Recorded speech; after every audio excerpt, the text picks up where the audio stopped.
In the 17th century, these guys invented capitalism, the smartest and richest people on the planet. But even geniuses make mistakes, and this mistake cost them more than any war or plague, because they traded their empires for this dirty, wrinkled root. Look at this mansion. Stone, 3 floors of luxury, a symbol of eternal wealth. But the market went mad. The price of a single bulb officially equaled the value of an entire palace. For one bud they gave 12 sheep, 4 oxen, and mountains of wine. Madness? No, an investment. Why work? Bought a bulb today, sold it 10 times higher tomorrow. People mortgaged their homes and farms, hoping to catch luck by the tail, risking waking up penniless with a useless root in their hands instead of capital. But no one thought about a crash.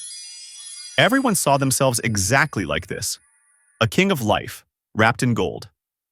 It seemed the celebration would never end. Any bet brought insane profits. Every baker became a wolf of Wall Street. To the Moon was invented in 1636. Think this is history? Take a look at your crypto wallet or at pictures selling for millions. When greed blinds the eyes, the brain shuts down. You don't see a flower, only mountains of easy money. Trading air, bought in the morning, sold by lunch.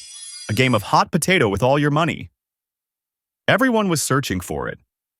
The investment that would solve all problems once and for all. Ladies and gentlemen, welcome to the first financial bubble. Tulip Mania. To understand the hype, let's rewind.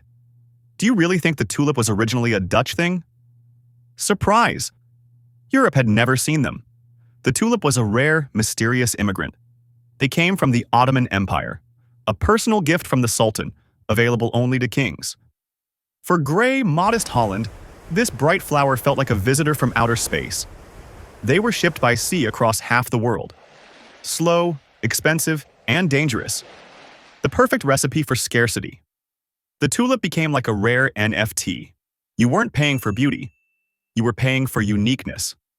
The hype swept people away. It felt like this floral rocket could take you straight to paradise. Crowds gathered just to look. It was the iPhone of the 17th century, only cooler. The magic word was exotic. In economic terms, it translates to, shut up and take my money. Scarcity drove people mad.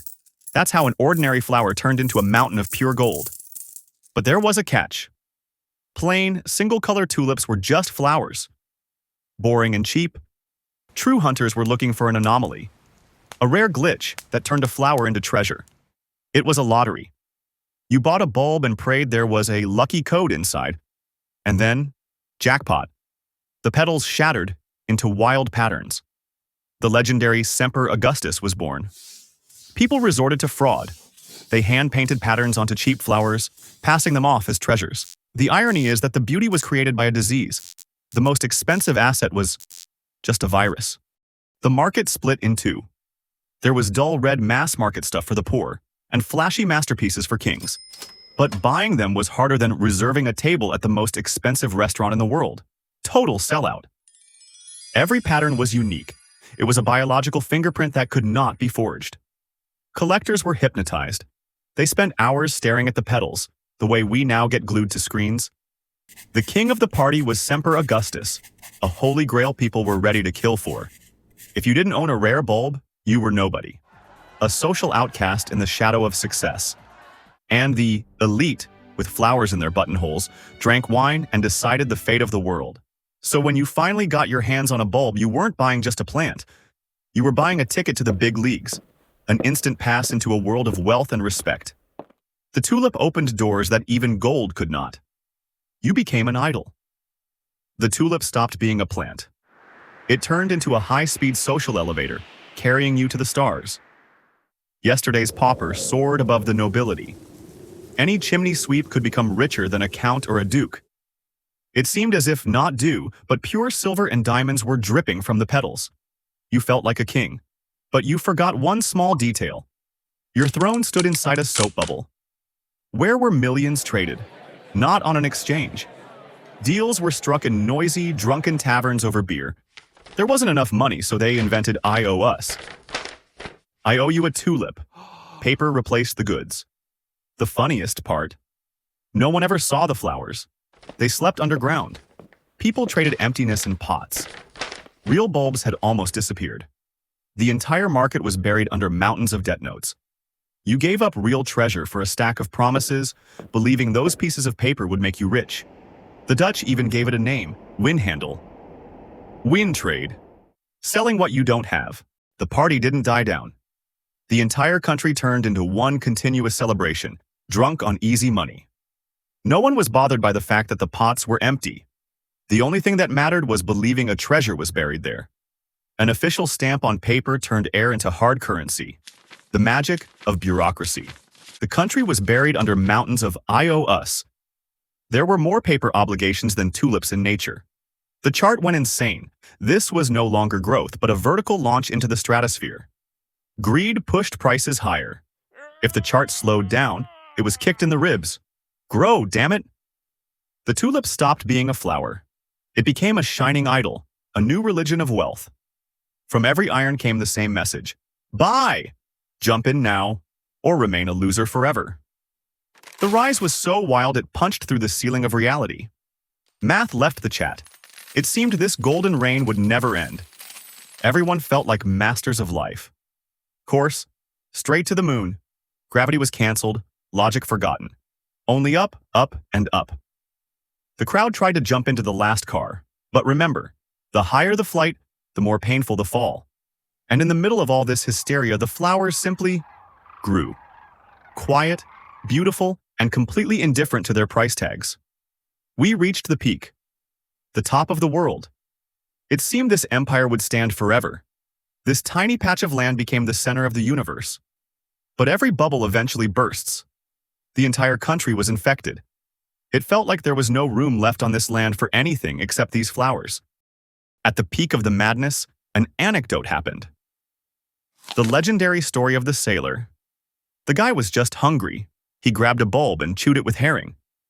He didn't know he had eaten Semper Augustus, a breakfast worth a ship. He was thrown into prison for eating. Absurdity reached a new level. But it wasn't only stupidity raising the temperature. The Black Death arrived. The plague. Death was close. People thought, I'll die tomorrow, so I'll risk everything today. A fatal moment. February 1637. An ordinary auction in a noisy tavern. The lot was offered. The price was named. The seller waited for the familiar shout, I'll take it. But silence answered. Heavy, dead, frightening silence. Hands stayed down. For the first time, there were more sellers than buyers.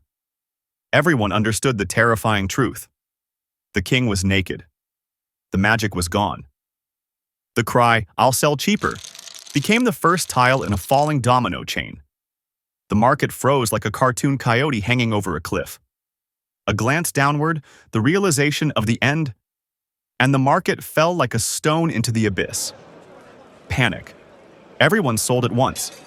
Prices fell tenfold in an hour. Your IOU for $1 million turned into trash. An ordinary paper wrapper. You ran for the money, but the buyer vanished. Simply evaporated. Millionaires woke up poor. The golden carriage turned into a pumpkin. The flower remained a flower. It didn't become worse. People simply saw clearly. The lights were turned on, the music faded. The party ended in a brutal hangover. What do people do when they lose money? They go to court.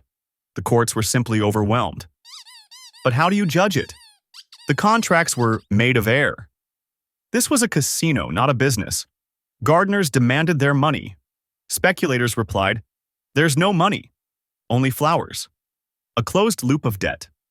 Everyone owed everyone, and pockets were empty. The government stepped in.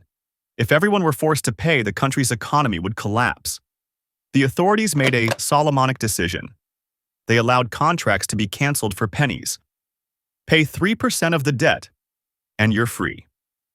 For the sellers, it was daylight robbery. Speculators were saved, farmers were ruined. The wealthy got away with nothing more than a scare. Prices collapsed to the level of onions. The tulip became just a flower again. For years, the country swept away the debris of debt notes and shattered hopes. A cruel lesson. People realized price and value are not the same thing. You'd think we would remember this forever. Say affirm, never again. Never. Huh, we're Homo sapiens. We learn from our mistakes, right? Spoiler. No. Our psychology hasn't changed one bit over the centuries. The same monkey still lives in our heads. It wants a banana, preferably a golden one. The moment the tulips withered, people immediately started looking for a new rocket. History is cyclical. The scenery changes, the assets are different, but the script is always the same. Compare the tulip price chart to modern bubbles. It gets scary. They're identical. We laugh at their collars. We shouldn't. In the mirror, we see ourselves.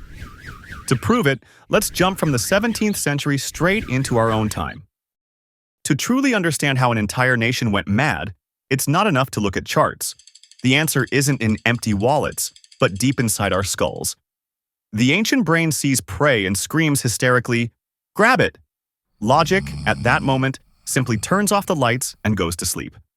Today, we call this FOMO. It's not just the fear of missing out.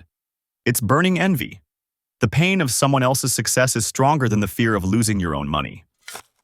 Tulip Mania sold people a sweet illusion. You no longer have to break your back in the fields. You just have to be the smartest person in the room and shovel gold by the bucket while doing nothing.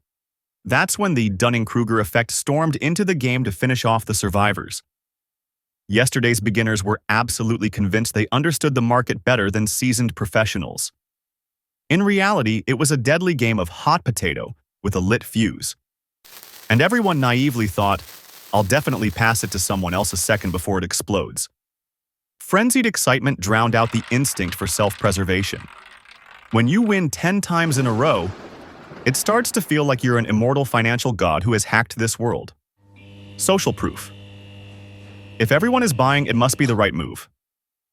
But the truth is, the intelligence of a crowd is always equal to the intelligence of its dumbest member. Greed versus fear. Greed sent reason into a deep knockout. Sitting on the couch, we like to think we're smarter. But give us a new shiny hype, and we instantly turn into those same Mad Dutchmen, just without the collars. The dream of effortless riches never went away. It just changes masks to fit the era. 1720, the South Sea Company. People sold their homes to buy air. Even Newton lost everything. He could calculate the stars, but not the madness of people. The 1990s, the dot-com bubble. Any company with .com in its name was worth billions. 2008, the mortgage crisis. Real estate only goes up, they shouted. The result? A global collapse. Banks fell. Millions of people were left on the streets. Our time. Crypto. New technology. Old crowd psychology. Compare the charts of tulips and Bitcoin. Find 10 differences. There are none. And NFTs? Pictures of monkeys selling for millions of dollars. Does that sound familiar? It's unique. The Dutch said the same thing. And then the price went to zero. The asset itself isn't to blame. Tulips were beautiful. The problem wasn't them. The problem is us. Bubbles don't inflate on exchanges. They inflate in our heads. We're always looking for the easy path. Why work for 10 years if you can get rich in a day? But the market is a ruthless teacher. Gravity always pulls prices back down to earth. Remember this phrase. This time it's different. Those are the most expensive words in history. The tulips withered 400 years ago. But the ghost of greed is still walking among us. What was left after the fever? The Netherlands became the flower capital, and the tulip, a symbol of beauty. They became just flowers again. A source of joy for just a few euros. The hype fades, the money disappears. Only common sense is a currency that never devalues. If a taxi driver starts recommending you a new coin, take a sniff. Does it smell like tulips? And what was your most tulip-like investment? Write it in the comments. Let's laugh together. And don't forget to subscribe. This is Money Talk without the boredom. See you.